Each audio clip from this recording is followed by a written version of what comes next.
Okay, we're back again for another episode in the Counselor's Corner and also hanging with Herb.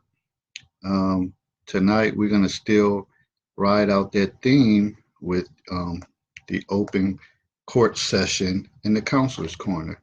So, pretty much what that is, any concerns, any thoughts related to pretty much any subject matter, come on in and if it's something that you've been thinking about during the day, during the week, and you don't feel like typing it out, but you feel like, calling in and voicing your opinion or stating your case, this is the platform for it. I mean, we take we take all comers that come in. Shout out to Herb, who's in here, Dietrich Muhammad, and I'm going to read the quick description, and then I'll get into some little housekeeping conversation. So, well, gang, Herb and I decided in 2020 to have more open, honest, and courageous conversations where we will put out many subject matters on the table during our discussion. Feel free to bring your concerns, and we will chop it up with you. Tonight, we'll take a look at these topics which blossomed from last week's discussion. Friends of the opposite gender, trust issues, maturity and relationships versus control and isolation. So call in 605-313-5365, access code 268328. I wonder where everybody's at tonight. Are they watching the national championship game? Teresa Charlton, thanks for joining me in the Counselor's Corner. A lot going on, especially in the sports world, like I just made reference to. National championship game going on. Clemson and LSU right now, 7-7. Good game. Stephen Williams, Michelle D., Shiloh, Tamiko Dean, and a few others who have joined us tonight. Want to give a shout out to all the Baltimore Ravens fans. Keep your heads up. I know. Today at work, it was kind of like in a little fog, whatever. All my, people that I associate with at work, they really wasn't talking too much or saying too much. And, in most cases, I remained humbled and really didn't rub it in. A couple people came looking for me just because they felt like, all right, I better find him before he finds me. But I already kind of called it, what was going to go down in that game. And, boy, Lamar Jackson, he's the real deal. But I just don't know if that style is playoff style brand, something that's going to lead you to Super Bowls. I just don't think so. I went with the old conventional way of giving the ball to your running back 30 times, let it pound it out. Quarterback don't manage the game, doesn't make turnovers. You win the game. Simple as that. So we'll see. But Baltimore Ravens fans, hold your head high. I'm a Steelers fan, so I kind of been out of it from the get-go pretty much. We had a little chance, but we threw that away. So I'm just gonna leave it at that. Marcia, good evening. Herb, what's going on or what's new in your world? Talk to me. Well, I ain't gonna talk about excuse me, football. My boys they going through some disarray. We can't even get like QB signed to a decent contract. We can't agree on coordinators and coaches. So yeah, man, I'm leaving football alone right now. Okay. I'm just trying to focus on getting to a few games here and there. I got the favorite tickets coming up. Getting ready to look at my Sixers playing Toronto. And people, I've been talking about get out there, do things. I'm leading by example. So everybody talking about, you can't meet anyone. Are you invested in your future? If you're not, hey, get invested. know, I can't express how much doing things opens up doors and opportunities. You never know who you might meet. You never know, where that next step might take you. So go ahead and avail yourself. You posted a meme stating just that. Are you comfortable with being uncomfortable? Yeah. And that's true. A lot of people are. They're comfortable being uncomfortable. They know they're not. They know they're not sitting right or things are on the edge, but they figure I'm not hurting anybody. Nobody's hurting me. I'm okay with the way that I am.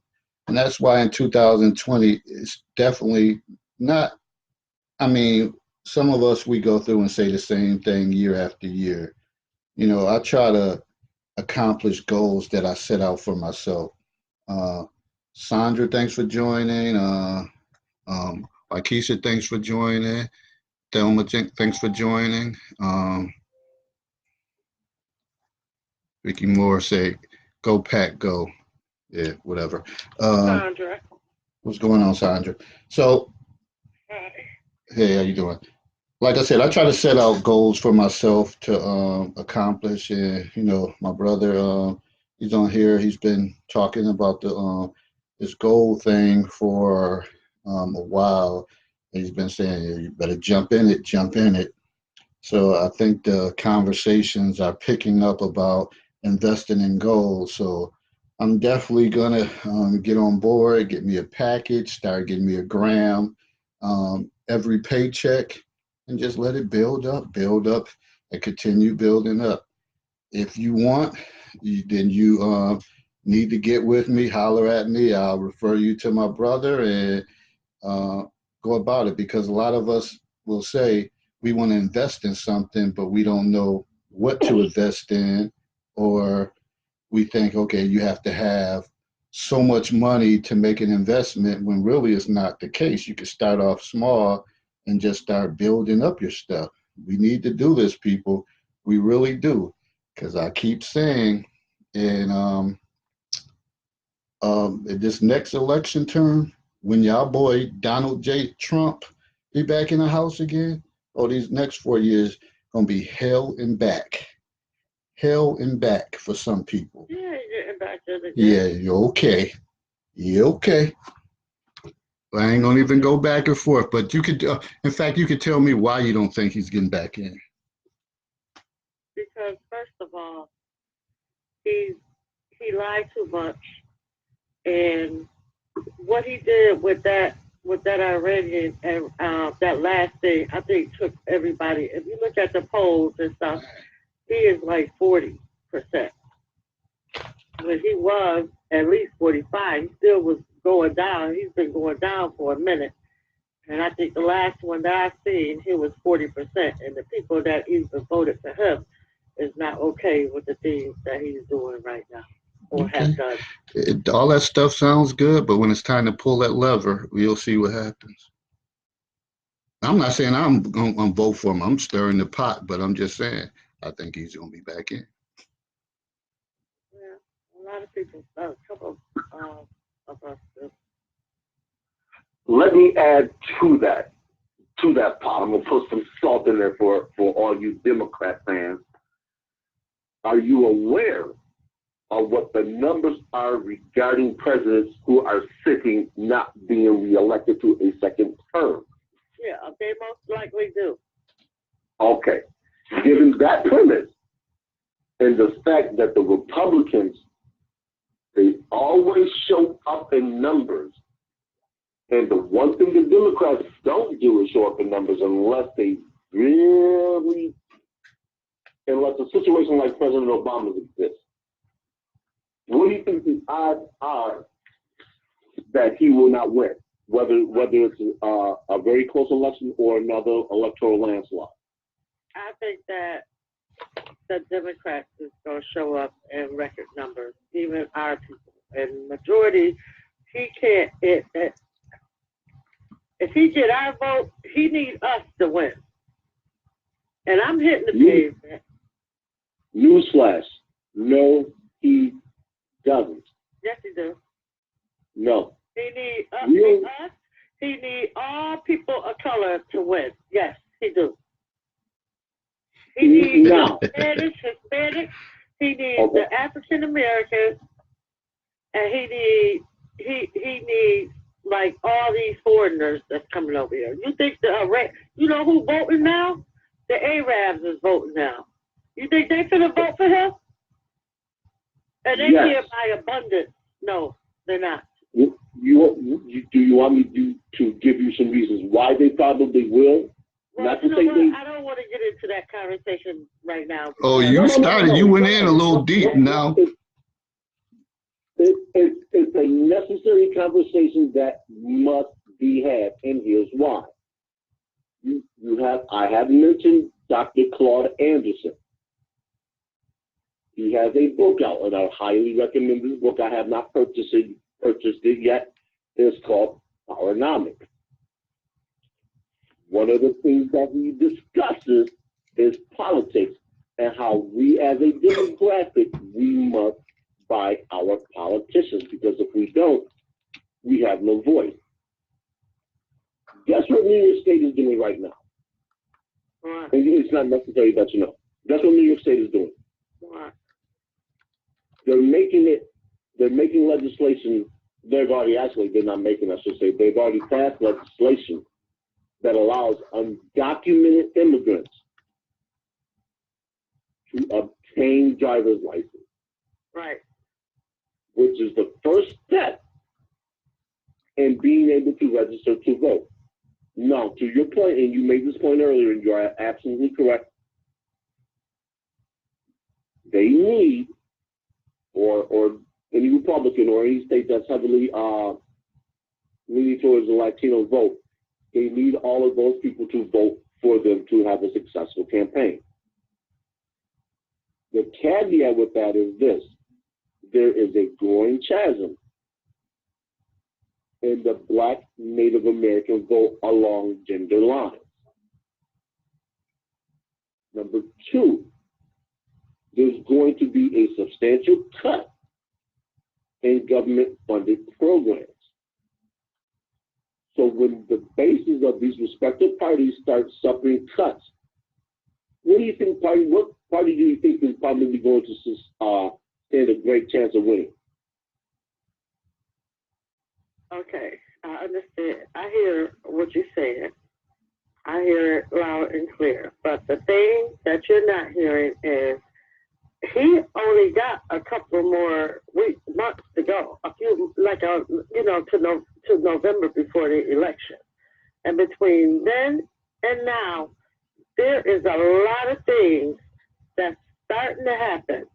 One, so why would they have to go in and stop him? He can't even, they done stopped him from being able to release a bomb anywhere.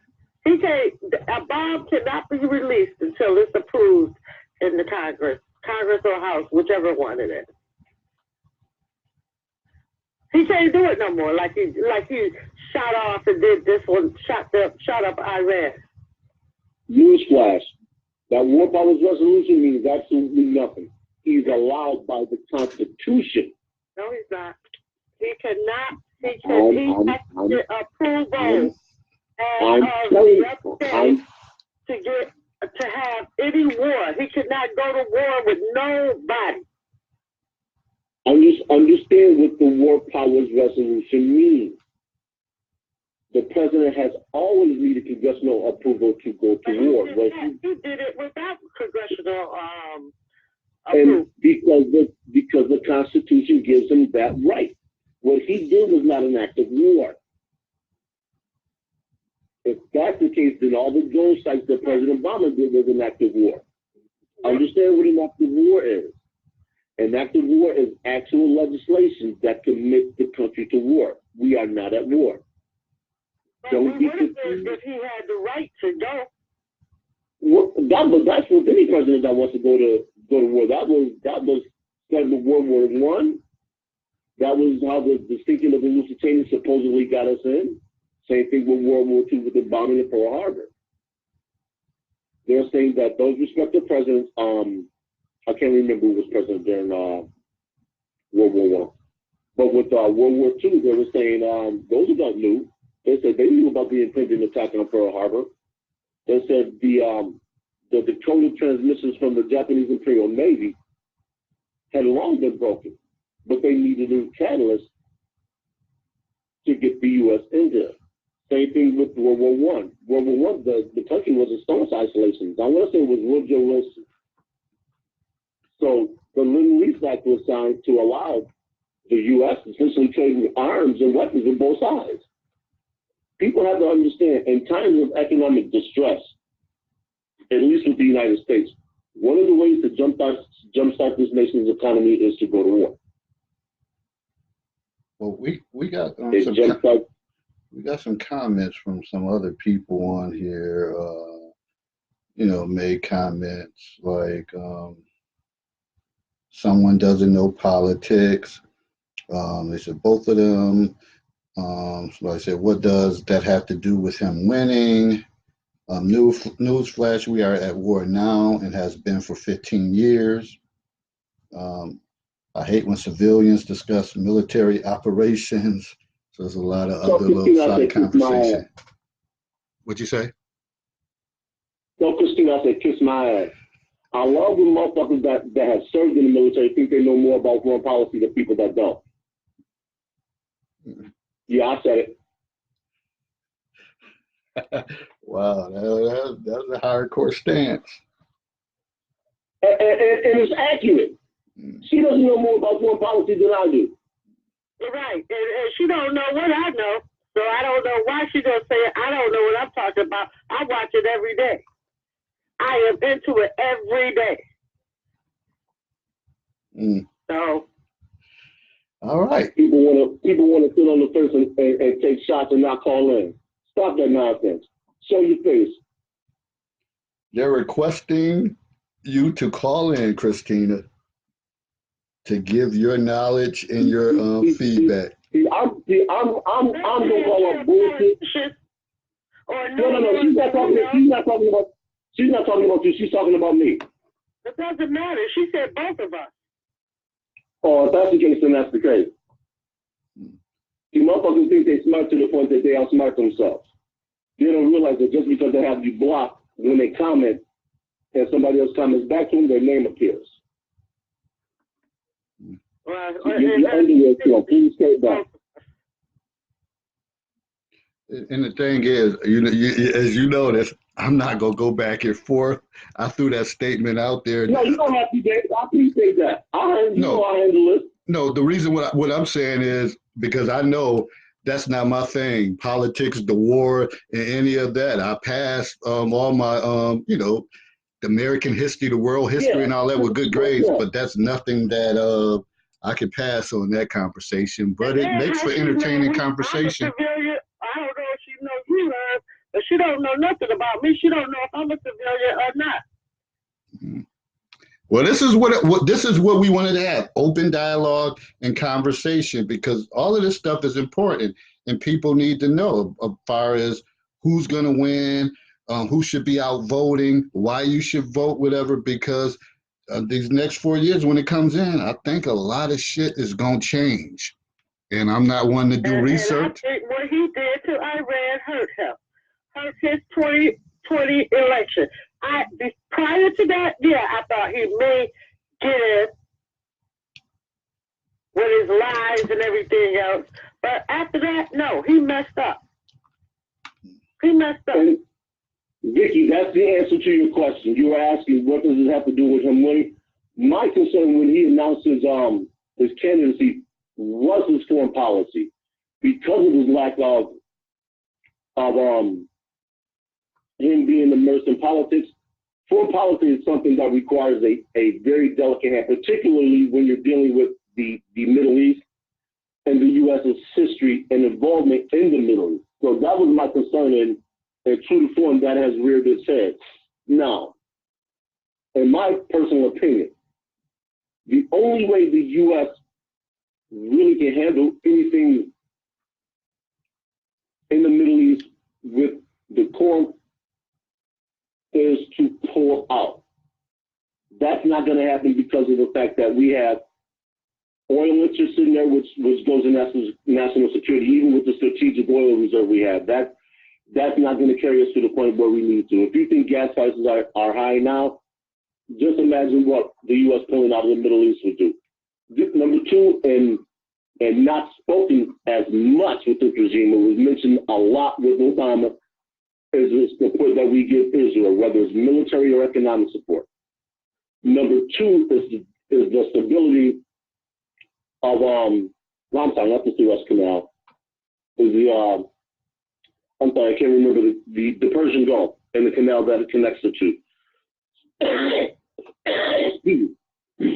So those are some of the deep issues as to why that's important. Because like you said, it galvanizes the two sides. You have a lot of people on the Democrat side who think his actions were traitors to the U.S. And you see the protests that are going on in Iran. Some say they're for this reason, some say that for reason. Whatever the case is, we know there are protests going on. And that, to what she's saying, that galvanizes people, especially people who have kinfolk back there. So no matter what side you're taking, people are taking a side. Even if you haven't taken a side outwardly, you're going to go to the polls if you're a regular voter and you're going to vote. Now, the stock market might be doing well. You know, I think it was the Dow Jones, the S&P 500, and one of the other ones. They all cracked 2,900, which has been unprecedented. But that only benefits the very well-to-do. If you're not investing in the stock market, you don't have any investments in 401ks that invest in the stock market, you're not seeing any of that. You're not seeing any of that. You probably won't see that in your paycheck because that trickle-down economics theory just doesn't work. None of that really matters to you. The thing that matters most to people in our category is the impending automation, because we're already starting to see job cuts, government funding program, which could suffer cuts because the U.S. is getting now upwards of 22 trillion, I believe it is, and that money has to be paid back. Now, mind you, it's not as if China, which holds the largest portion of that debt, is going to come calling because they don't have a way to collect. But what this does mean is that this global economy that has propelled us to the point where we are is very fragile. And it has the propensity to fall apart. So that's interesting. Even, I believe it was Britain's president had made a statement to the fact that white supremacy was falling apart. And we're witnessing it, pardon me, with our very eyes. You see, Greece's economy is just about collapse. And there's another piece of legislation that I can't recall right now that France, I believe, is trying to get signed that's going to allow them to clear a part of their debt, similar to what Germany did after World War II, which essentially means that as opposed to paying back the entire amount that they owe, they only have to pay back a portion. And when I come up with that legislation, I'll actually try and post it in the party watch that Dave I know will be hosting after the show. So, but politics is important, people. Don't underscore the importance of it. Like I said, go get that book by Dr. Claude Anderson, and if you don't know who he is, hop on the YouTube, punch in the man's name, and he has a host of videos where he talks about financing, education, politics, health. I mean, he speaks about it all. Those are the things I listen to. The people that listen to the show frequently, pardon me. No, I don't have TV. I don't have satellite. I don't have Netflix. I don't have Hulu. So I spend my time listening to podcasts. I spend my time listening to people who know a whole lot more about a whole lot more diversified things than I do. So trust me, when I tell you something, I always tell people, research what I tell you about. And if I'm wrong, come back and tell me. Well, you know what? There's a whole lot of things that's about to come up about Trump that, I don't know. I'm assuming that people are not watching. Just like Epstein, what's that man name? The one that got charged with the with the kids, the trafficking, the child trafficking. You know why he did? And they already looking into investigating his murder right now. He did because Trump was with his butt, using those kids, messing with those kids. And if he'd have made it to trial, that would have came out. But watch what I tell you. Watch what I tell you. They already investigating it now. So looking into his death and all the lies and stuff that, was told, and all the video is missing and all of that stuff. You'll see. So let me, and that's going to come out before the election. So let me ask you this, Sandra. So if you don't think he's going to win, who's going to win? I think Elizabeth Warren is. Who? Elizabeth Warner? I don't even know who that is. So I don't follow it like that, but I don't even know who that is. So that just tells you her chances of winning. And there's probably millions of other people like me who don't know who that is. That's running on the Democrats. So she's a woman and she's going to win. Yeah, she's going to win. Because Biden is he has something like Alzheimer's or something is going on with him. He starts talking, rambling, saying stuff that doesn't make any sense. He's ahead of her right now, but she's really close to him. She's black or white? She's white.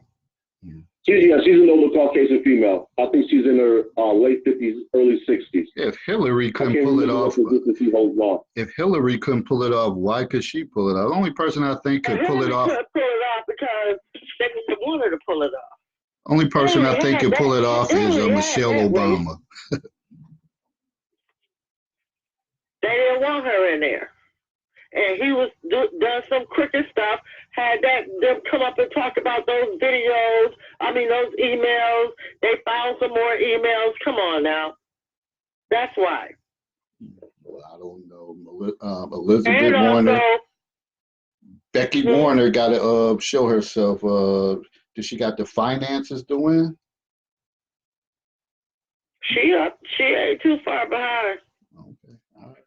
But she more of a grassroots, but she pretty much I think she beating Bernie out, and she Bernie has a substantial war chest. I'm not sure where Elizabeth Warren is in terms of war chest, but Bernie is very well funded. Very well funded. She's good, but neither one of them is funded like Trump and the two billionaires now. But Bernie is not, none of them got nothing like Trump got. And the two billionaires that joined. Understood, but you have to bear in mind that Sanders has a war chest from the last time he was. I don't think a lot of people understand about political contributions and campaign money is you can sit on that money. Bernie Sanders about 80. Sit on that money.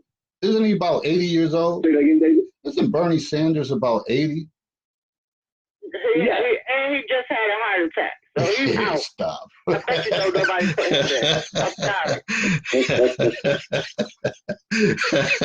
sorry. That's funny. This stuff is comical but it's really not because it impacts all of our lives, but I just can't. I can't keep up with it.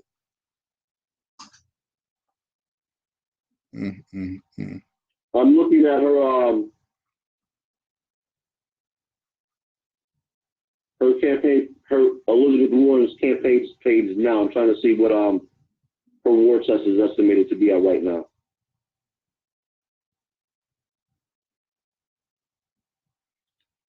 Mona, Cheryl Williams, and Shwanda, thanks for joining me in the Counselor's Corner tonight.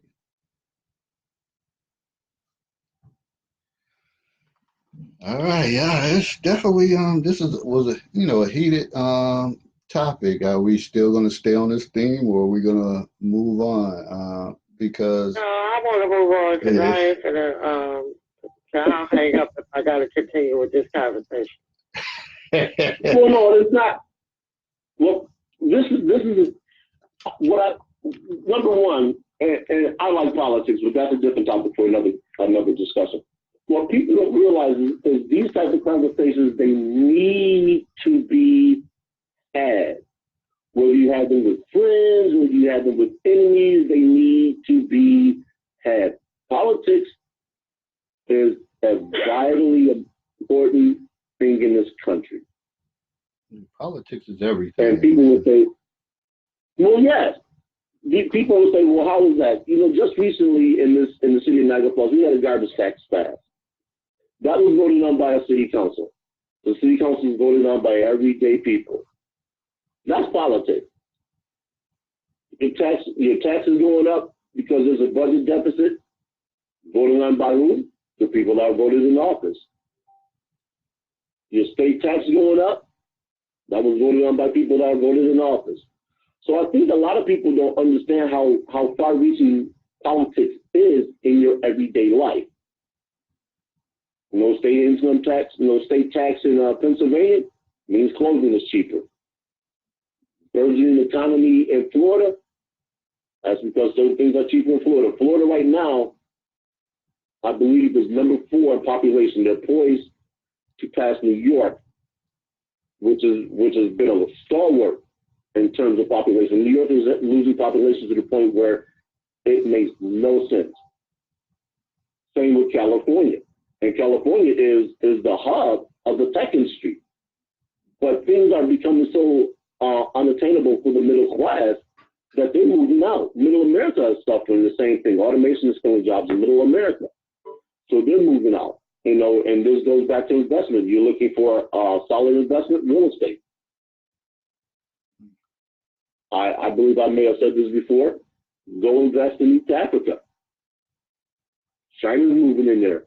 China's the next economy that's poised to explode, similar to what the U.S. did in the 1950s and 60s, post-World War II. All these things, all these investment opportunities are obtainable by the average, everyday Joe. You just have to be willing to commit. CDs. I mean, I've been trying to find my savings bonds, and I just found them. I've moved around so much that I actually have to locate them.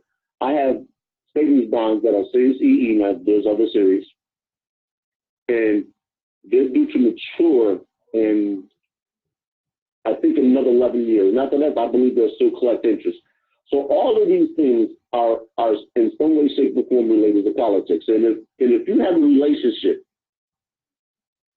where you're not talking about finances, you're not talking about politics, I don't think, in my personal opinion, I don't think you're moving in a good direction. Now, if you're not politically inclined and you don't vote, it doesn't matter, then okay, it doesn't matter to the extent that you say it doesn't matter.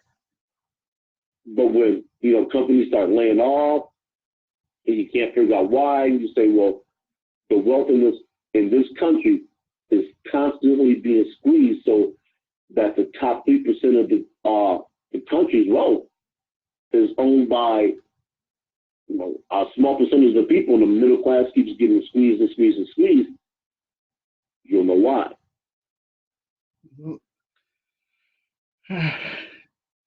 I see Sandra jumped off. She jumped off.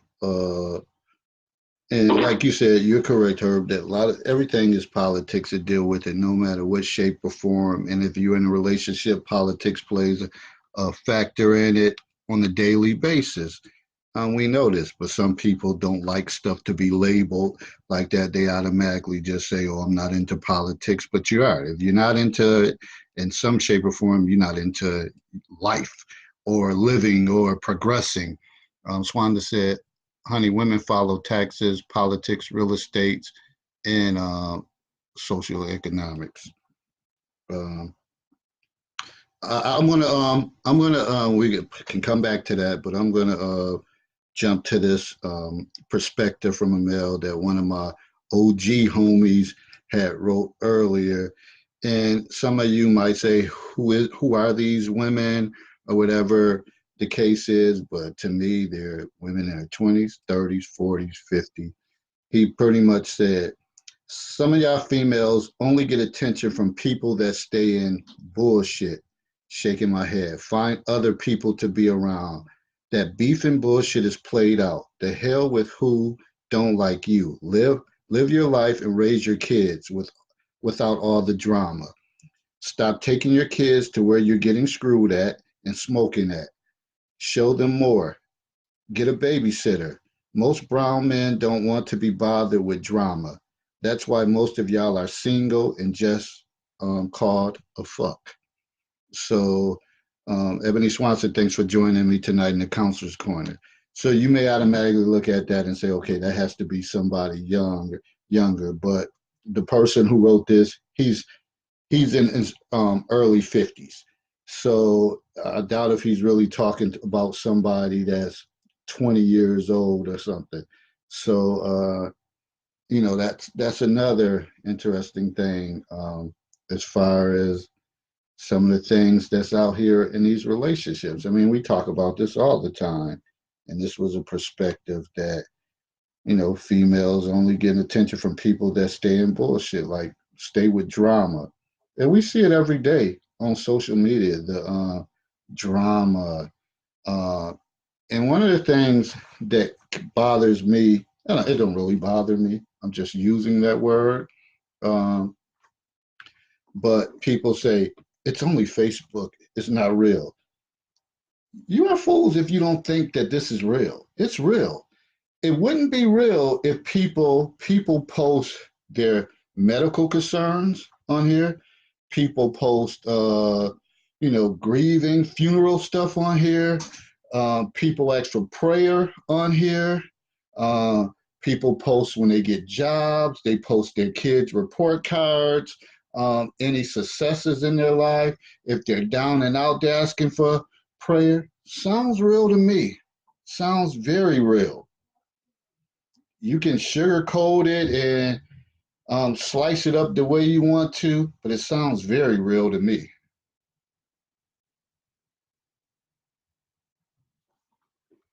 To that, I'm going to throw this in here. They were talking about, and one of the things I looked up, because there was some discussion about the birth rate. Just to throw this little tidbit in there, it says, and I pulled this up from a website, and I don't have the name of the website. It says, in a recent report from the Pew Hispanic Center, revealed that Hispanics have also been the biggest loser in terms of wealth since the beginning of the recession, with the Hispanic households losing 66% of their median wealth from 2005 to 2009. If you do not think that politics at the local or state level matter, ask those people who are losing their jobs. These are the people that are being targeted by legislation that is attempting to undermine DACA, and DACA's Deferred Action for Childhood Arrivals, which is the legislation that Obama, pardon me, signed into law, that is supposed to pave a way for citizenship for people born here who are naturalized U.S. citizens. So just bear that in mind. There was some discussion about impulse control and trust issues. So let's move on to the issue regarding trust issues. What is trust? Trust is the feeling you can rely on other people to be honest, fair, and respectful. Issues arise when that trust you have placed in others gets destroyed. You may have taken the risk out of trusting another person, but it has gone badly. You feel hurt, betrayed, and scared to trust again. Trust is about believing that other people will behave as you expect, and they will act in an appropriate way. Trust comes into play in relationships between individuals. Social trust also applies to everyone as part of larger groups. And this is where I'm going to stop reading that, and I'm going to rely on other people to give their perspectives on how their trust was broken and what it has done to them. Now, I know personally, I've really, in just about any relationship I've had, I've really had my trust broken. But that's because I expect people to do what's in their own best interest. Meaning that if I'm You know, I'm in, let's say I'm dating somebody non-sexually. We haven't had any sexual contact, and this individual and I have plans, and something better comes along. I expect this individual to do what they want, especially if they enjoy being with that individual or doing that activity more than me. Not to say I'm a boring person, but there are certain things that I do that bring me enjoyment, and usually those are the things that I have to do. I'm into sports. I'm a huge sports nut, so I tend to, you know, when I can, when the situation aligns financially, I like to go to sporting events. I'm getting ready to expand to live theater. I'm planning on hitting some musicals in Toronto and certain other events. Those type of things bore a lot of people. They say, how can you find enjoyment in that? I find it relaxing. You know, I was raised around jazz, so I started branching off into that type of music. I go to jazz clubs, lounges. I'm getting ready to really expand what it is that I do as an individual so I can grow as an individual. I'm already taking sign language. I have plans on getting back in my French. I'm trying to learn Spanish as well. So these are all the things that I do. That's just me personally. But let's get back to the trusting. This here states, do you have trust issues? There are signs that your level of trust may have suffered. You don't believe what other people tell you. Honesty is an important part of any relationship. When you know someone has lied to you, your trust in them is blown. Always wanted to fact check what someone says is a warning sign that you have trust issues. Even if there's a logical reason to doubt what a person has said, you check it out. You ask others if what they say is true, or you do a little digging and research to confirm what they are saying. Now, I'm going to cut this off and say, don't ignore something you think is a red flag. And we talked about red flag dating and ignoring red flags before. There's nothing wrong with questioning your trust, particularly if you have placed your trust in the wrong person, and it has, like the statement said, it has been destroyed. Do your due diligence. That's one of the ways that you can rebuild trust in yourself. And that is the key for me. You have to be able to trust yourself enough to believe that the decisions you're making are the best decisions for you. And I don't believe we've actually spoke about submission much on this particular show. So I'm going to touch on that a little bit. Well, let me read Vicky Moore's comment. She said, I trust my dog, but if you rub him in the right place, he will go with you too. Oh, shout out to I gotta give a shout out to my friend Marnie McKintrue. This lady, she's always, when I come out with a book, she supports. She supports big time. I'm not talking about one book, two books. She ends up buying 6 to 8 books, whatever. So shout out to my fellow LaSalle Explorer alumni from LaSalle High School. My buddy Marnie. How you doing, Marnie? And Happy New Year, and thanks for joining me live in the Counselor's Corner. Vicky said, women always ignore red flags. What is that place that you love being followed? I'm just curious. What'd you say? I was asking Vicky, I said, what is that place that you love that the dog will follow? Because I need to find that place to rub on the female so she can follow blindly.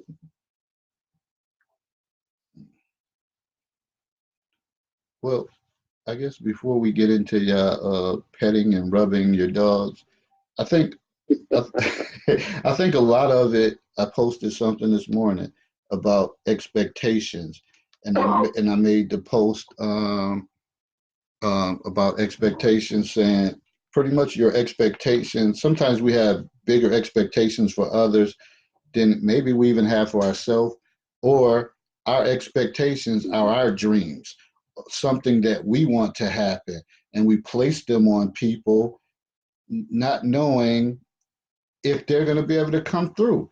So then when you get disappointed, that's the key thing. How do you deal with having expectations for someone, especially someone that you possibly just got with, and you come with your standards list, and this is what you expect, this is what you want to happen, you want to be married by this and that, and it doesn't come through, how do you handle disappointment is probably the bigger issue in anything. And I think a lot of people can't handle disappointment, which ties into trust and building up a wall. So we constantly at an impasse. Eric Easy James, thanks for joining me in the Counselor's Corner tonight. And I didn't catch the other person. I have to go back. All right. To what you just spoke. The article, and I don't know where I got this article from, and I've done a terrible job of documenting that, but this says the importance of trust in a relationship. Trust is at the core of just about any type of relationship we have in life. And I've always said that our lives, whether collectively or individually, is how we relate to anything. Because as long as you manage how you place trust in yourself and others is a fundamental part of being a human being. If you think you have developed some trust issues over your journey through life, take the time to reflect on how you can let them go and learn to trust again. And that's to what you were speaking about. I have a phrase on my refrigerator that I wrote that said, disappointments are part of life. I don't carry them with me. I lay them at the doorstep of success. Now, how you define success as an individual is varied. Every morning I get up, I don't have any outstanding ailments that I don't need to go seek medical treatment for. It's a success. Every time I'm able to make my budget monthly, that's a success. Every time I'm able to walk in and out of work with no issues, and I was just speaking to Dave about, before we got on air, about issues I'm having at my particular job, not necessarily due to employment or anything of that nature, that's success. Recently, I just had to change my thermostat so my heat would work. I was successful in doing that. Even though it took a little bit, I was successful in doing that. So we have to find these individual levels of success, no matter how small they are, because it helps to build confidence. And confidence is one of those things that a lot of people don't have in the abundance that they need to be successful. And make no mistake about it, confidence, trust, they go hand in hand. Because if you're confident in what you do, then ultimately you trust your decision making. So you don't start to always second guess, is this individual out to get me? Is the world out to get me? You don't necessarily subscribe to all the bad luck things that occur. Like if you walk under a ladder or you see a black cat. Now, I wouldn't advise walking under a ladder because it's just not smart. Something can fall off the ladder and hit you on the head and cause you some damage. But things of that nature, four-leaf clovers, and I'm not saying you can't believe in talismans. This is just like religion. If you want to believe in religion or you subscribe to a religion or talismans, do that. There's nothing wrong with seeking, at least in my opinion, there's nothing wrong with seeking external validation to help reinforce good-natured feeling. But I think that, go ahead, Dave.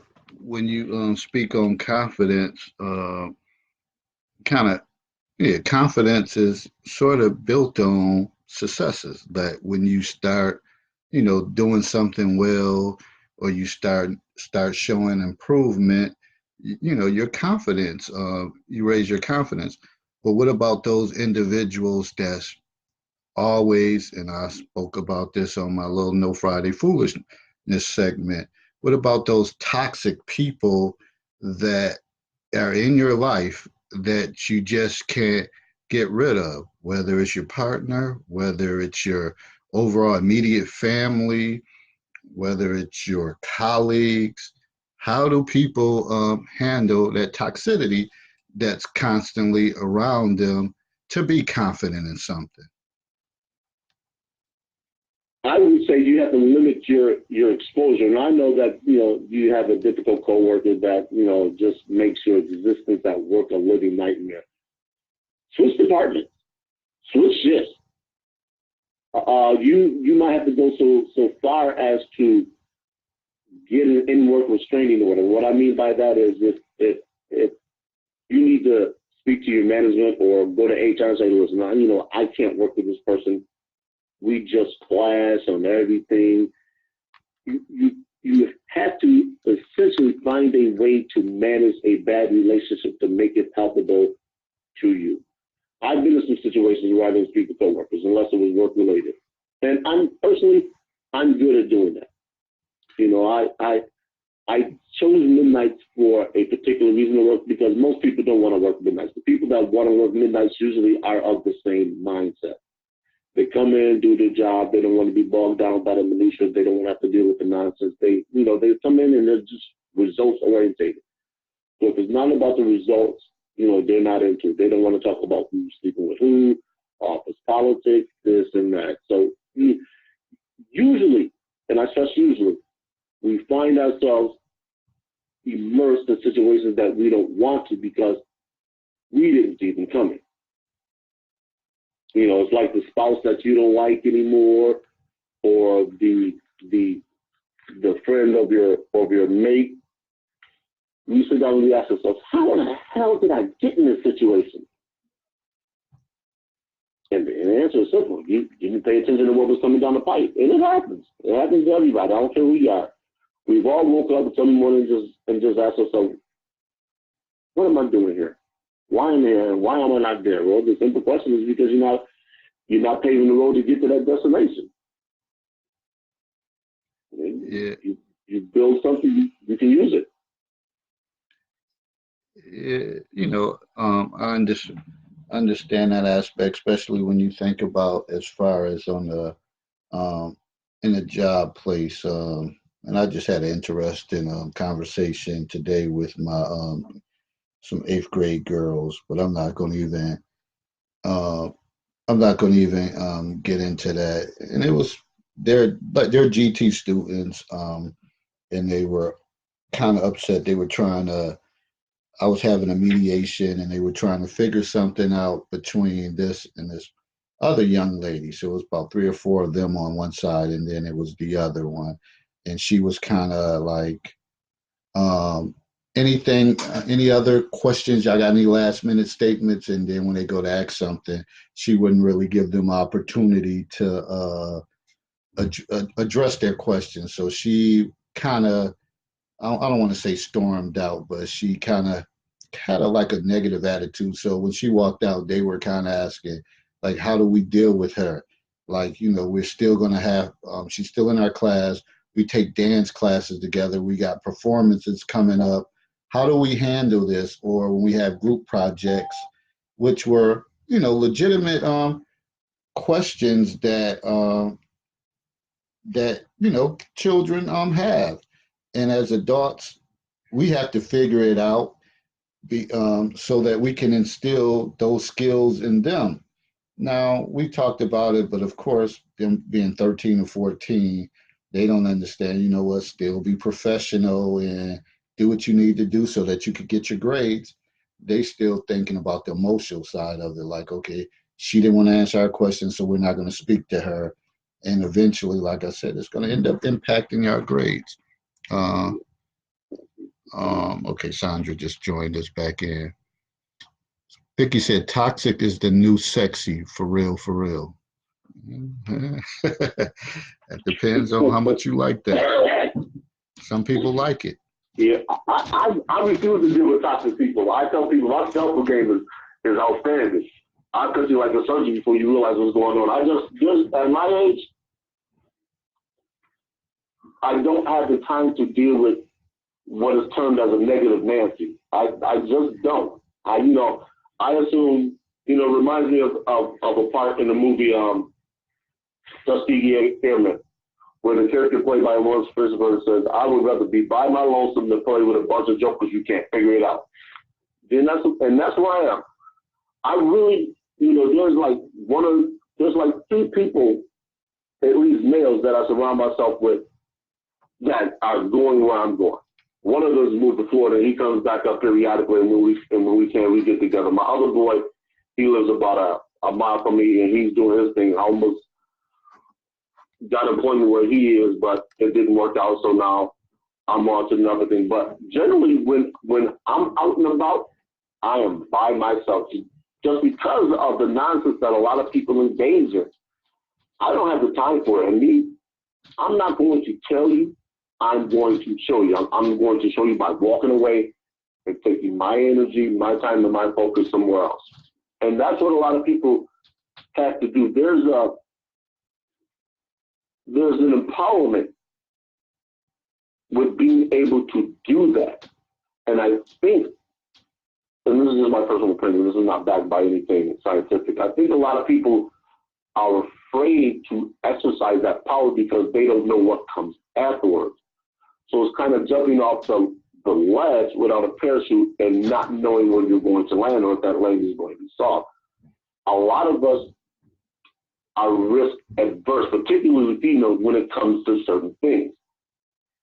And that's not wrong, but it doesn't give you the ability to make those choices with confidence. So when you're afraid to make certain choices because you don't know what the outcome is going to be, you have to ask yourself, what am I actually fearing? You know, and that's what keeps a lot of us, you know, from actually moving up in corporations or go asking for that raise or asking for something that you want from your partner, whether it's a more of a serious commitment or time to sit down and discuss some things that might be irritating you. And this is why women are sometimes bragging and nagging, you know, because, hey, look, hey, something's not working out. You know, we need to discuss this. We need to do this. And if you find yourself having those conversations consistently, you may want to, you know, jettison her or her. Well, but I just want to throw this in there real quick, just for people who are still listening. Grief acceptance in the 5 stages. The first one is denial. Second one is anger. Third one is bargaining. Fourth one is oppression. And the last one is acceptance. And I think between denial and acceptance is where that work needs to come in. And this is from the Kubler-Ross 5 stages of grief layout. We have to work on those, as whether it's a group effort, particularly Black Native Americans, because we have our own set of unique issues that other groups really don't have in the way that we do. You often hear, if you listen to any podcast where you've got in relationships, I know there's this hashtag out with SYSBM, and if you don't know what it stands for Save Yourself Black Man. And this is the reference to the statement that David made about the gentleman and his observations, the 50-year-old gentleman. And, you know, there's a lot of that floating around. While it's a small vocal minority, that is supposed to expand, because if you look at the younger demographics of males, particularly minority Black males, they're dating as what they say dating out, meaning they're dating Native American Black females. And what that's doing is that's leaving a dearth of available women who have no one to date. And now I do want to preface this by saying the rate of interracial marriage and dating in the United States of America, because that's the only country I have data for right now, is only about 25 to 30%. Native Black males and females, go ahead. I just want to know what that got to do with the 5 stages of grief. It has nothing to do with the 5 stages of grief unless you're not willing to accept the information that's presented to you. Some people believe. No, that's fine. I'll walk you back through it. Let's put it like this. There's an imbalance in the number of male and females in this country in terms of Native Black Americans. As we grow older, that chasm starts to get even greater. And the first thing that you hear from the females is that there isn't anyone at their level. And when they say that, they're talking about their social level. So they're talking about there isn't anyone that possesses the education they're due. There isn't anybody in their social class. There isn't anybody that's willing to commit to what she wants. And this is why we're inverted. Because one of the first things that they mentioned is the incarceration rates. There's only 2 million males that are actually incarcerated. So when you look at that in terms of population, there's only 2 million people. While that's I think it's like 1% of the actual population of Native Black people in the United States of America, for women, that's a huge number. Because as you said, I'm sorry? No, go ahead. That was a thought I should have kept to myself. No, that's fine. I don't have no. Put those thoughts out there. Hey, let them grow. But what happens is once we start to age, the men who have achieved their level of success, or what they deem their level of success, now they are sitting in the catbird seat and they get to choose. So this is where you start to see players, womanizers, they start to surface. So, guys with multiple women, guys that don't want to commit, they don't have to. They're sought after. So it's like somebody sending out and I can't remember the technical terms for it. They send out they send out a shark to hire people.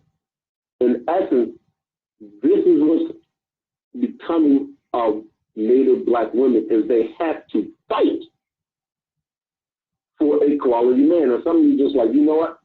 I shouldn't have to do that. I should just be able to walk outside, raise my hand, and a man should just fall at my feet. Well, that's one of the stages of grief, is not accepting what the world is showing you.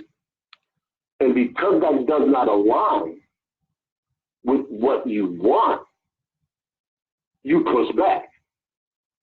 And not to say you as an individual, just a collective. Because I live, like I said, I listen to a lot of shows, and if I thought people would listen to these shows, these podcasts in their entirety, I would actually post them and share them on my page. But some of them are listed, and I'm talking hours long. And these are debates with people who come from all different walks of life, whether blue collar, white collar, poorly educated, former criminals, reformed criminals. It's expansive, and they put this stuff out there. So when I speak about this stuff, I'm not pulling this stuff out of thin air. These are actual people who are on YouTube who talk about this stuff, who have done this, who are doing this. Just like Dave is hosting the show, there are people. There's a gentleman from Philadelphia. His name is Mamiya Sini Ali. There's Angela who does podcasts. I mean, you have to get on YouTube and you have to really start just listening to these people. Stop watching Real Housewives of Beverly Hills and all this other nonsense, and get on YouTube. And I'm telling you, the amount of information that comes across those, as I say, YouTube streets will change your latitude. So let me piggyback on that. So most people who think that they're pretty sharp and they're pretty with it, they'll say, why the hell do I got to go on YouTube to listen to somebody that has their experiences just like I got my experiences? I would tell them you don't. But the reason why you probably want to is because it helps to be able to bounce something off somebody who doesn't think the way you do. Let's look at it like this. If we were all to hang around people that thought like we did, ate the same things, drove the same cars, we would never learn anything different. We would live in these cookie-cutter neighborhoods, similar to Leave It to Beaver, and everything would be great. Until something comes down the street that's different. You say, hey, what the heck is that? Let's go in and check this out. You say, hey, you know what? I like that. That's a new way of thinking. That's a new way of cooking. That's a new way of doing things. And all of a sudden, you get some more information in there. You take it back to your prison, all of a sudden, your parents say, hey, you know what? That's not a bad thing. Where'd you learn that at? new ideas, new concepts, new way of thinking. It helps us to grow. It helps to expand your circle. And this is back to what I was saying earlier. These are the type of things that you need to engage in to open up doors for you. Well, every door you open.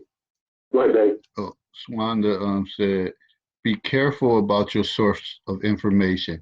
I'm not educating myself off of YouTube.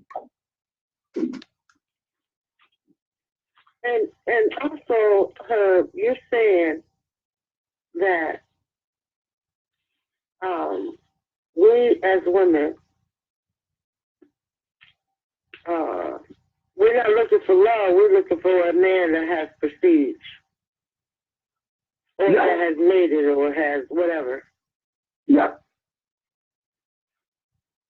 Huh? Yes. I'm saying that. Okay, yes? Yes. Well,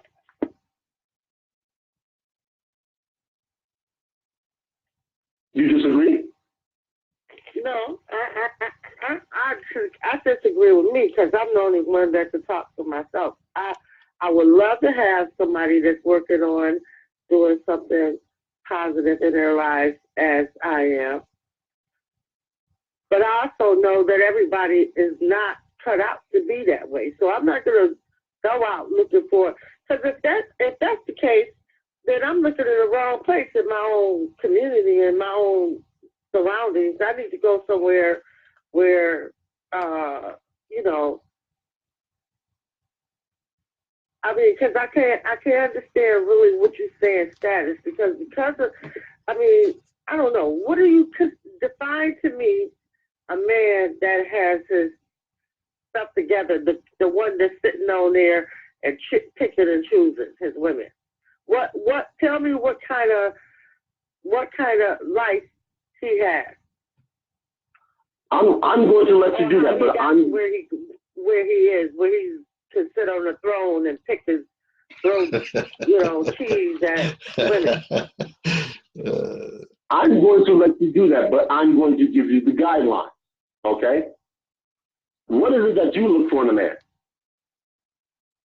Well, I look for a man that has the ability to go out and do whatever he has to do to be whatever he want to be. I look for a man that's loving and caring. I look for a man that's family oriented. I look for a man that can get along with other people. I look for a man that can, if I'm going to put my life in his hands, that can run our family or be the head of our family. You know what I'm saying? Somebody that's a man that's God loving and God fearing. Okay, so that's enough. It could be more, but if now you go to work every day. Okay, go ahead. Okay, now, how many other women are looking for that? Just a rough estimate. You don't have to be exact. How many other women are looking for that exact same thing? Well, I'm not sure because I got some nieces that don't give a shit what they got. No. That's why I'm asking. It doesn't have to be precise. What I want you to understand is you're not the only woman that's looking for those qualities in a man. So let's say out of 100 women, and 100 women for every man, that 10 women, 100 women, I just picked 100 because it's easier to work with round numbers. Let's say 100 out of 100 women that are looking for a man, 10 have established the criteria that you have. And you all just happen to be at a party and you see that one man. You say, hey, you know, he has everything I like. He's got charisma, he's God-fearing, he's family-oriented, he gets along with people, he's a great family man. Look at his kids, or look at what his kids are becoming now because he's divorced, he's a widower. Who do you think that man is going to pick? Out of who? Or out of the 10 women. Oh, I don't know who he's going to pick. It doesn't matter. It doesn't matter. He gets to pick and choose. And this is what I mean by he's in the catbird seat. He has an option of 10 women, where the 10 women only have the option of the one man. This is why I made the statement. I'm not saying that women don't know what they want. I'm saying women do know what they want. The only problem is what they want is what a lot of other women want. So it forces you to get into a competition, which is something women don't do well. Women don't feel they have to compete for male attention. And this is why I advocate listening to the podcast on YouTube. It's not whether or not you learn from YouTube. If you can't learn from YouTube, you can't learn from anything. I don't care who you are. You know what? I'm going to tell you something. I just heard a song the other day that I had never heard before. And the lady sings, she says, a man thinks they know what a woman wants, but they don't know what a woman wants. She said, you can lick it, you can touch it, you can pat it, you can feel it, but you can't do nothing until you stand up in it, whatever that meant. But that's what she said. Okay? that's I'm inclined to agree. Went, literally. Huh? I'm inclined to agree. I will never tell a woman what she wants. Now, what you might catch me doing is telling a woman what she needs. And there's a difference. There's a difference. We all need some type of companionship. Even though I live what I would consider a pretty much isolated life, I need human interaction. One of the reasons why I like working with people, because I get to have life. We all don't need commitment. We all don't need, and some of us don't need to be sick. You know, some of us need commitment. So it's a two-way. It's a, you know, I mean, you can't really say what a woman wants. I got to pull your coattail. Huh? I got to pull your coattail on that statement. What? Go ahead. You said you want a man that's God-fearing. What does that mean he has to commit to? Huh? You said you want a man that's God-fearing. What does that mean he has to commit to? Well, he has to be committed to God. Hold on, stop right there. Now, stop right there. See, that's so we all want somebody that's committed to something. Because if you're not committed to anything, that means you're a free spirit. And a person that's a free spirit. Relationship-wise, a lot of women don't. Correct. No, and that's excuse me. And that's the realm that I'm speaking of. If a man's not committed to religion, at least for you, that's probably a no-go.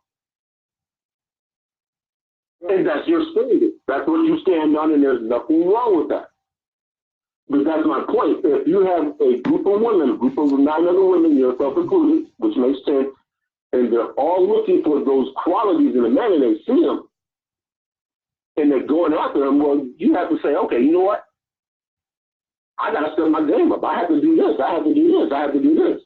This is why you see groups of women, when they go out, they're competing with each other.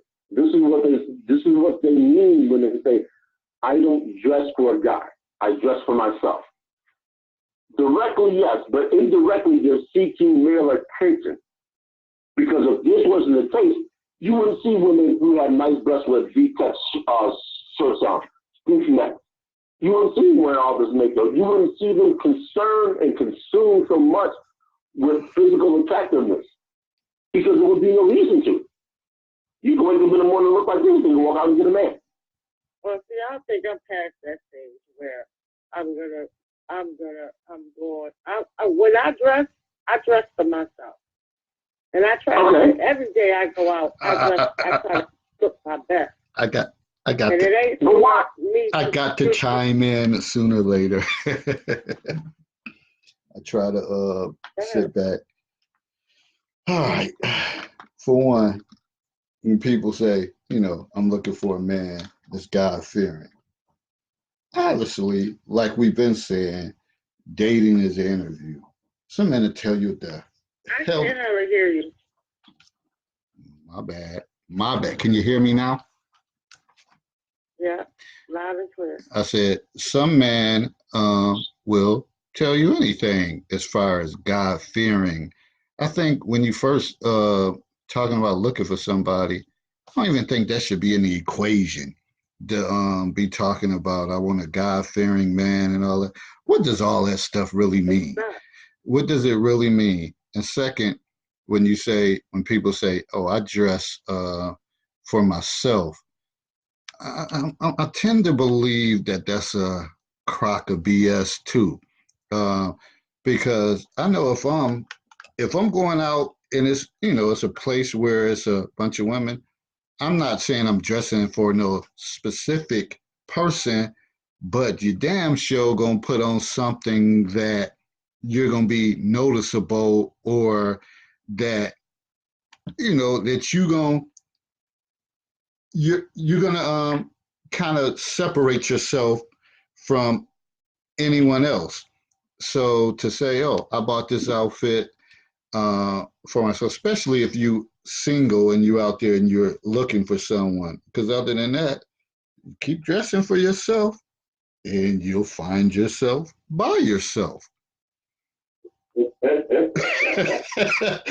I think it's just basic. That's why I'm by myself. Problem. I think it's just basic that you have to put on. And if you're okay with being by yourself, that's not a problem. Yeah. We're speaking to the core group of people, particularly women, that don't want to be by themselves. So it's like they said, in order for you to get comfortable, you have to get uncomfortable. And this is what that statement means. Guys are told all the time, you want a quality woman? You got to look a certain way. You have to dress a certain way. You have to earn a certain amount of money. This is why they tell guys, hey, look, go work out. Now go get the haircut. Go buy a better pair of shoes. Buy a better house. Go get a nicer car. Go get a better job that pays you more. All those things are barriers, for lack of a better term, or those are things that are useful in attracting a mate of your choosing, of a man's choosing. Oh, shoot, y'all got somebody from the UK trying to get up in here. The UK. Said, I'm from London. Does anyone know how to ring from UK? All right, now. I don't know if you can dial direct. I know international calls require a country code. The U.S. does not have a country code. We have what we would consider our 10-digit dialing. So I believe if you dial the area code and the number, you should be able to get through. Do not quote me on that. That's what I believe. But Juliet, thanks for checking out. Because of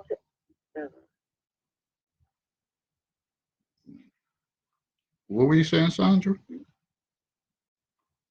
there's just too much stuff with being committed to me. Yes, it's like men are so jealous. They don't want you to talk to other men. I'm way past that. Because you're not going to dictate who I can and cannot talk to. I'm sorry. That's just who I am. So it's better for me to be single, because I'm not about to not speak to people because you feel some type of way. Or be around other men because you feel some type of way. I'm grown. Well, I mean, what makes you grow? And I think that's everybody thinks I'm grown. What makes a person grow? I hold my own. I don't want to go there, but I'm grown. I can make my own decisions, have been for the longest.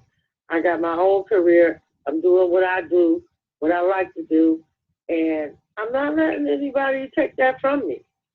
So when you think about when you think about boundaries or whatever in a relationship, where do you cut that off? When you say, you know what, I typically hang out who I want to hang out with. I make my own money, but I'm really into this person, and I know he doesn't care for me to be hanging out with Tyrone to 2, 3 in the morning, or whatever the case is. No, hang out with Tyrone to 2, 3 in the morning. That's disrespectful. Or But going if to I church with him, going to dinner, happy hour, or whatever the case on a regular basis, when do you say, Tyrone, I found someone else. I'm really interested in him. I got to fall back on us. We still cool, whatever, but no, this is what's going on. I'm transitioning into another phase in my life. When do you say that? when I know that he wanna be there or gonna be there, or we can get along, or we can have like communication and trust. If Tyrone is gonna create a trust issue with us, that's a problem because that's saying to me that he don't trust me. No, I would say it has nothing to do with you. I would say it has everything to do with Tyrone. You're gonna say it's the instinct or something you said the last No. No, I would say it has everything to do with Tyrone. Because at our core, we all are driven by carnal instincts. That's not a bad thing, that's just human biology. This leads us back to the conversation that we had before about actually being friends. If the individual that you were once with knows how to push your buttons, why would anybody be comfortable with somebody who knows how to tempt you? All right, we got Juliet from the UK on here. Do you get in? Juliet? Hello, David. Hello, hi, how are you? Hello, how you doing? Thanks for joining us. Thank you for the program you're doing. It's UK time here around morning, 3:22. And I happened to just wake up early, and I thought, okay, let me just join my brothers and sisters in America. Thanks for joining, sister. Hi, thank you. All right, Thank you, brother. So, Juliet, from what you heard, the time difference is big. I think I don't know what time is in. I've just seen you in South Dakota, and I'm in London. I'm in North London. So you said it's like 3:22 at London. Well, here it's 10:22 p.m. Right. In the evening. Okay. So the time difference. But it's nice to listen to your conversation anyway, and it's interesting. I always tend to think sometimes that the British over here, sometimes I think that we have different interesting relationship as compared to Americans. I don't know if I would be right to say that, but it's interesting to see what you lot over there is discussing. And I think that I'm African by background and come from Kenya. It's in Africa, but I'm also British here.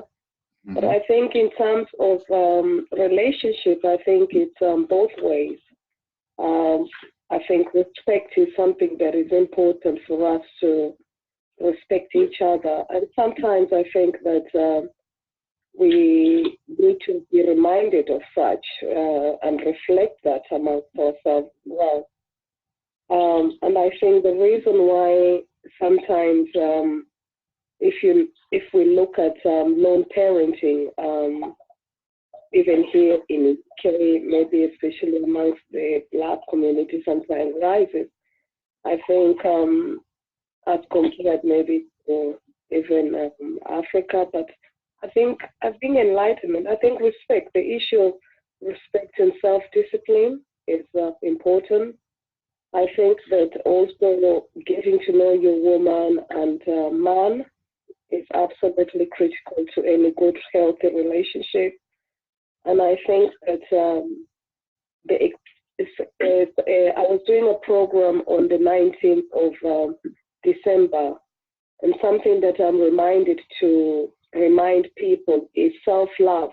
And self-love sometimes also is important to appreciate who we are, but also remind ourselves that in love, sometimes a lot of people is expectation, Mm. and that brings a question mark, expectation of what, you know, and I think to me it's sharing those joyful moments, the uplifting of each other. I think love sometimes is confused with wealth, and I think that sometimes leaves an empty gap in our hearts because maybe sometimes both sides are expecting some kind of sort of like that kind of maybe materialistic and all that kind of stuff, and that kind of confusion can lead to um, I don't know how to describe it, but yes. So I think it's a question of how we promote self-discipline and um, understanding love from an abundance, joyous way, so that we are able to live more of a healthy lifestyle. And in translating that, we are able to sort of like appreciate each other more, so that when someone, your relationship is doing something, then they are able to sort of like or even your mate is doing something, you're sort of enjoying those moments, and vice versa. So that's what I think. I just wanted to say, David. Oh, I appreciate that feedback, and you touched on a lot of key points that we've been talking about Mm-hmm. with the expectations And I of, love that self-love. yeah, the self-love, Right.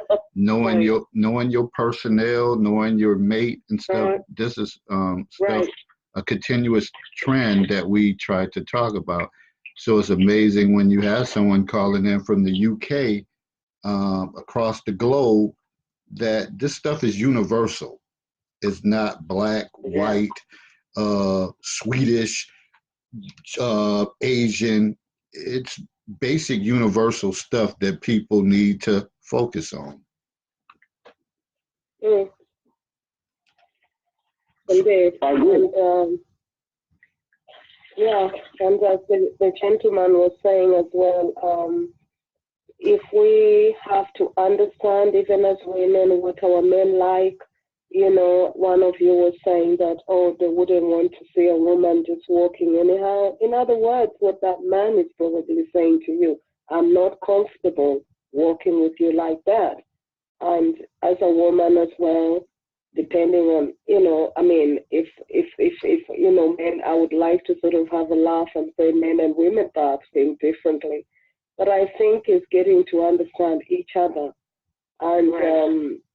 and I think that's because whenever a man would say that, if maybe generally, I think that the men, especially of Afro-Caribbean type, don't like the women really with short skirts. How they've been upward, reaching the bottom side. They feel that's not what they feel comfortable with, or they feel they're relaxed and stuff. And sometimes it's understanding their nature of feeling, but vice versa. The women want to feel um, happy and feel that they're also looking the way. And so it's balancing it, and it's how do you understand each other. I mean, if we have to face the fact, sometimes we have to think, or maybe sometimes maybe a certain dress looks some nicer in maybe a slimmer person, and sometimes it's being honest with ourselves, really, and Let being me, disciplined. can I ask you something, Julia, right? Juliet, yes. Julia, when you go out, when you go out of the house, do you go out of the house dressed for yourself, or do you go out of the house dressed looking for someone? Or how do women over there do that? Do they? Yeah, for me personally, I mean, I wouldn't go out looking for a man. I don't think that's what something, but I know there's certain women that will probably Friday night or Saturday night, they will be expecting that, oh, I'm going, I mean, if they're single, that is, I think that's not, there's people who say, I've got to, I mean, depending on who, I mean, I've had pastors preach about this. They say, right, if you're looking and you're not looking, they will say to you, you can't expect not to find somebody if you're sitting indoors. So you've got to go out both sides, and they will encourage a woman or even a man to go out there and look. And I think to myself, what's what's all that about? And sometimes I think it's a confidence issue. I also think there's more to it than what is the eye seeing. There might be, in most cases, there might be hurt, there might be something that is going on in people's livelihoods that people are not really seeing. And sometimes it's not just about going out to look for someone. The reason why many people might be single, I would want to sort of bring that discussion, is because number one, the expectation sort of thing, that's what I was saying earlier on. Is like you go out there and a man's busy looking for a certain type, and vice versa. A woman is also wanting, and it's good, but I think sometimes what is love, and I think that the definition of love is what would really allow us as human beings to really understand, whether somebody is ready, really. And I take that back from somebody who I was interviewing on the 19th of which I'll send the link at some stage, then you can see what I'm talking about. And it's self-love. And self-love means that you're already contented. You are already contented with who you are, and vice versa. And if you're walking into a relationship because you're looking for healing, and vice versa, then you start on in a relationship which is already perhaps not ready there. It's just you're looking for how to balance things. So it's this kind of, but if, say for instance, you're starting in a tune that you're sort of helping each other, even, and it's not even helping, let me even take away that, because that brings the issue of expectation. You're walking into a relationship in terms of, I want to quit man, or vice versa, we want to be with each other. Then that brings a different meaning, because you are then thinking, how do we look after each other? But if you're walking into, I'm going to help you, think about our own day-to-day communication. I'm going to help you to do this. You're going to help me to do what? All right. So straight away, you become a helper, not a lover. So, and straight away, it becomes like we and we make that mistake. Many of us do. I do. Everybody. And so it's having that kind of self-appreciation. It's hard to say it, but and I'm glad I woke up to say this, but but it makes you think. It makes you think about our day-to-day communication. And that's what my conversations is typically all about, these day-to-day conversations. And you mentioned something about the healing process, and many people go into relationships that they're not, they're still suffering, they're still hurting, but they want someone else, but they're never full at 100% or at their best. So in that case, you're always going to be at a deficit, but to know you're going into a relationship with someone and you're helping each other out, it's nothing better than that. That's what it's all about. Building a team and working together. And if you don't have that in mind, then you already, you're walking down a dead end street pretty much. Well, I think Herb. Julia, I got one more question for you. Mm-hmm. How do the men over there, like, can their women be around other men or no? Or is it like they keep them from, or they jealous, or is they like, how is that? I think men like to take control in any capacity. Right. I think that's how they were born, really. So I don't think any man would want to see their woman flatting. A woman's got to be very good, probably. But I think that here they are more open to tolerance than maybe in America. I think here in UK, the women are more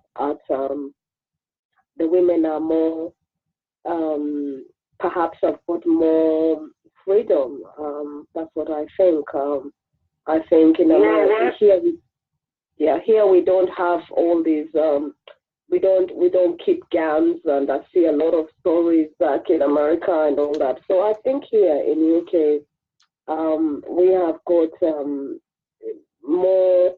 Women have got more liberty. I think I would want to argue, bearing the fact that I watch so many what I would describe as scary in America, seeing men and women, sometimes getting what we would say, people losing their lives, sort of. So in that context, I think that America, for me, I would be scared to fall in if I was really going out. Even being with someone in USA once. I think that would scare any woman.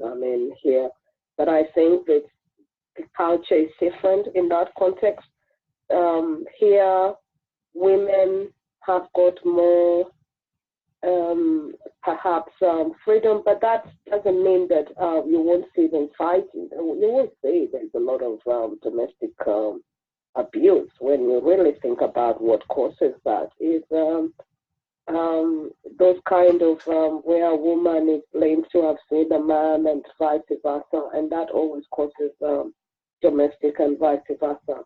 But I think in America you see more of the horror stories. Sometimes one would think, but I think domestic abuse in any country is wrong to me, whether in Kenya, whether in America, whether anywhere. And I think the reason why that happens as well is again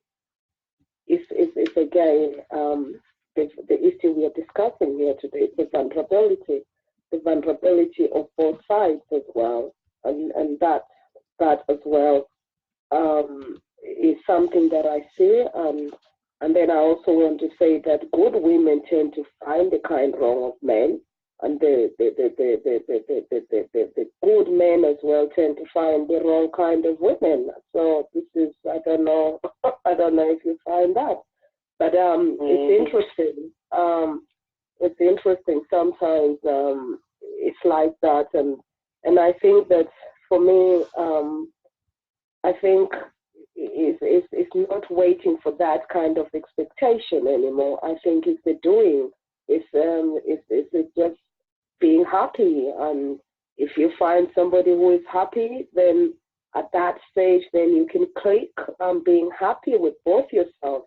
But I think, and this is what I'm trying to sort of like think, whenever you're happier within yourself, most of us, and it's not easy, we just have to have that positive law of attraction, and it's getting that, and I'm practicing that.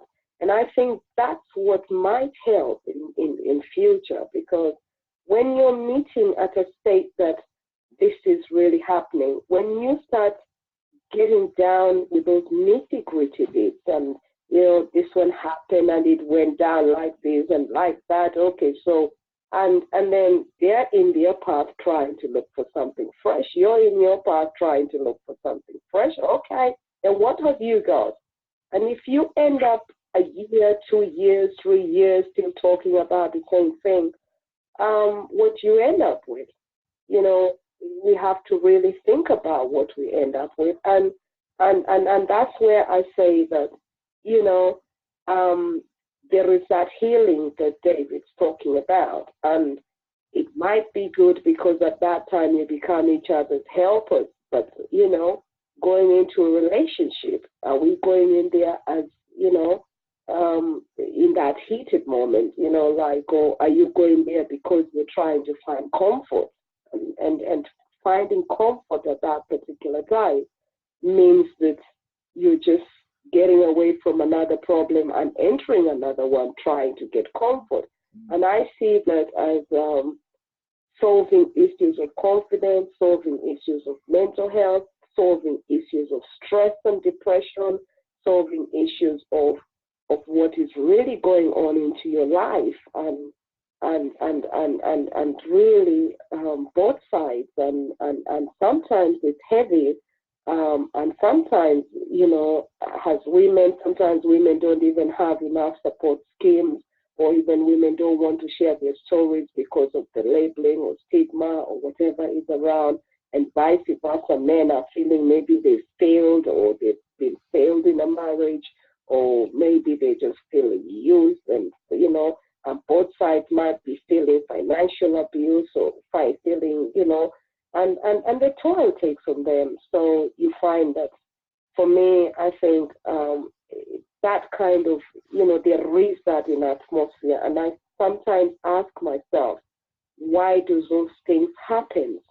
And I come back again and I think to myself, if sometimes we haven't perhaps reflected, and we haven't really we've gone in and it's that expectation, self-love. So when you went in, or both, and you went in, and that confidence that you went in, you were looking for something to be, so material or something like that. And even when you've got that, it's like me, it's that kind of thing. But and this is where it gets interesting, because when I spoke to that guy on the 19th of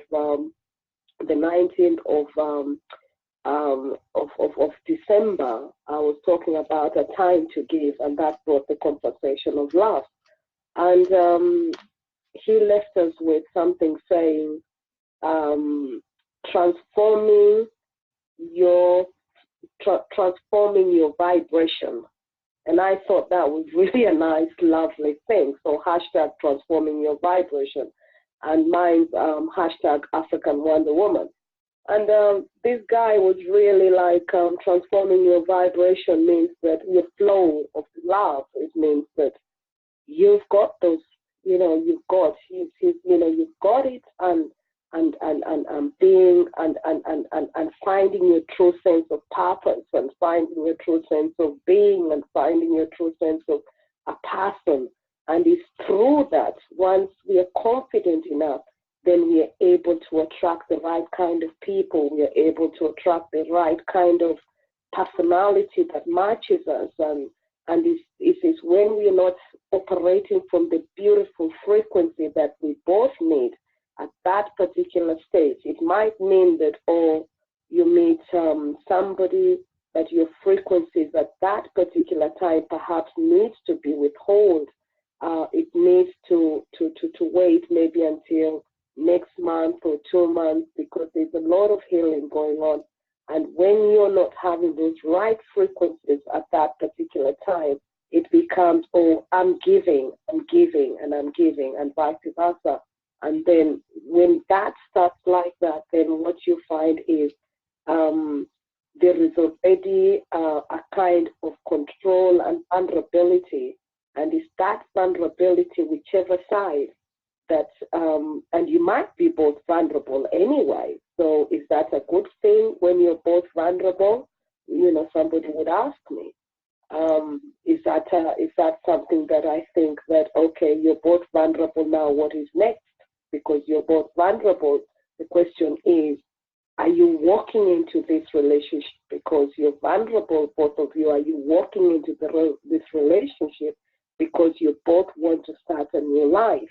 And I think defining that from a very early stage then would make a huge difference for a lot of people, because if you're going into it because you want to go into it a comforting zone, I believe in my heart that becomes a shell of just comfort, so you're just sort of eating together and just being comforting, but there's nothing really, and if you ask many women, that's what many women end up with, to be frank, because many women, the men are either trying to get comfort or they're running away from their mistresses and stuff like that. They're still married, and then they come in and they're not happy. The men cannot make a decision, or the system, if they're still there, they're still trapped in something like, whatever is happening in whatever. So they're just looking for comfort, and really, the men might be feeling empty as well. So if they're feeling empty, they're not away from their relationship because, they're just running away from the problem. And the problem is either they're feeling trapped, whatever it is happening in their life. And so they come into this to try and find comfort, whether it's love, whether it's sex, whether it's just that space, they don't want to be nagged, there's too much pressure on. And then the woman is like, well, I love this man, and if we've not, whatever. And then there's still that kind of baggages, and the woman gets confused, and there's that kind of sort of like, so as I said, it's just having this kind of, it's thinking it, and it can be difficult. You find a good man, the man loves you, and you think, right, I'm not even going to think about it. So I said, respect, self-discipline, not bringing baggage from the other place to this, because even if you bring your baggage and I bring my baggage, what does that make us? We both got baggages, and then what happens? You start a relationship with sort of like baggages. So I think it's how do you then remove yourself from this? Well, so I don't know if that makes sense, David. yeah, it makes a lot of sense, and I definitely appreciate you coming in, taking your time, and just kind of reassuring us that these issues are universal. We may speak about it in a different way. We may use different terminology, but it's all the same type of issues that, at the end of the day, you have to say to yourself, self-love.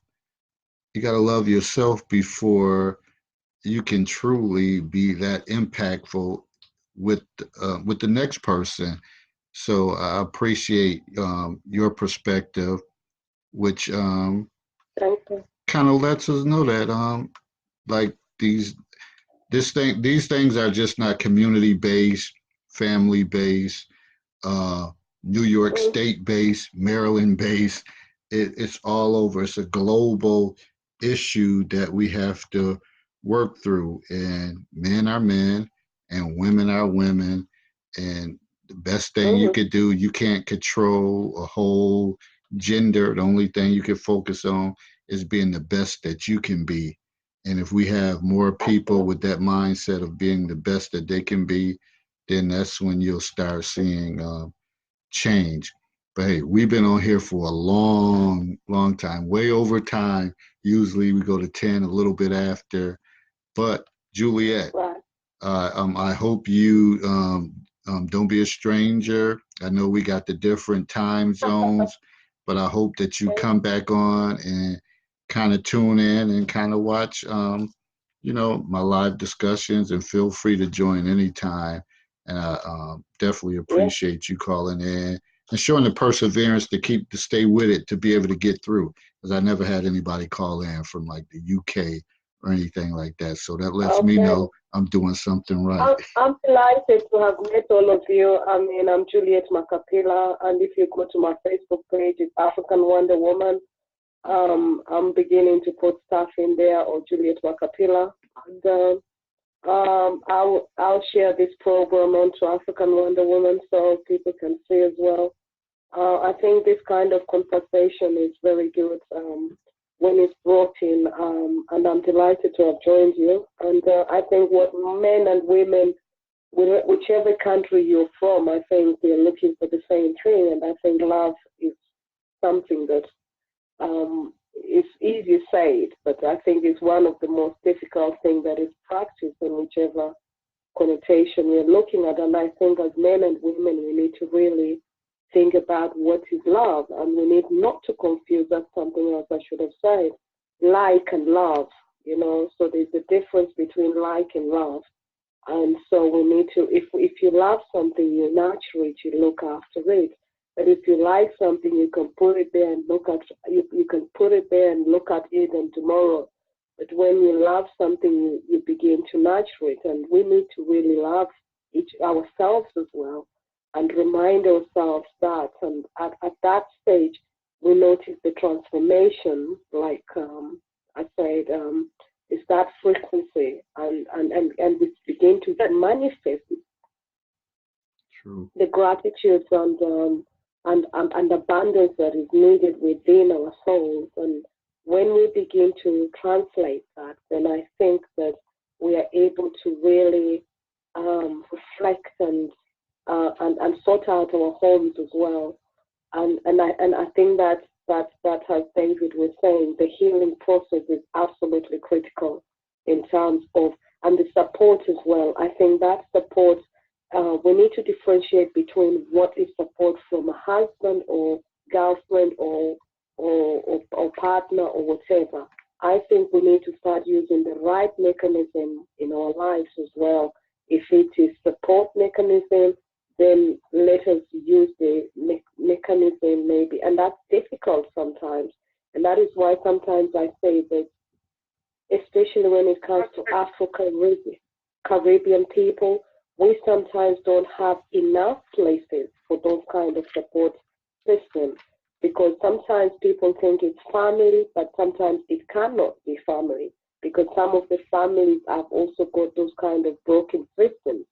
So the question is, have we built some good networks that we can refer our community into those kind of counseling mechanisms? And I think we don't have enough. Yeah, it's work in progress, and long as we keep these conversations and dialogues going on, sooner or later, it'll be a breakthrough. Juliet, I'm gonna get ready to sign off. Thank you so much. Yeah. Request me. Well, I might be at the limit 5,000, but feel free to inbox me. Feel free to comment on the thread, and stay tuned. Usually we come on Monday nights here in America at like 9 p.m. So, which would mean it's probably 3 something there. So I don't know if you sleeping or you just woke up and decided to join. But nevertheless, I'm honored and blessed to have you come and give your wisdom and insight tonight. And I look forward to you checking back in, and vice versa. I'll be checking out your page and see what you got going on over there, because I would love to come to the UK and have a conversation like this. So with that said, I'm out, and thank you all for having patience and tuning in and listening to this show tonight. I know it was long, but I still think it's productive. So as we go through the watch party, uh, take bits and pieces that you want, that you enjoy, and just listen to it. It's all valuable information. And again, thanks, and stay tuned for the next open forum in the Counselor's Corner. And everybody have a good, productive week. I'm out. About to check out the rest of this game because it looked like it's a heat up, this national championship game. All right, good people. Thanks again. Talk to you soon. Feel free to inbox me any other concerns or open forum conversations that you want to have in the near future. Peace.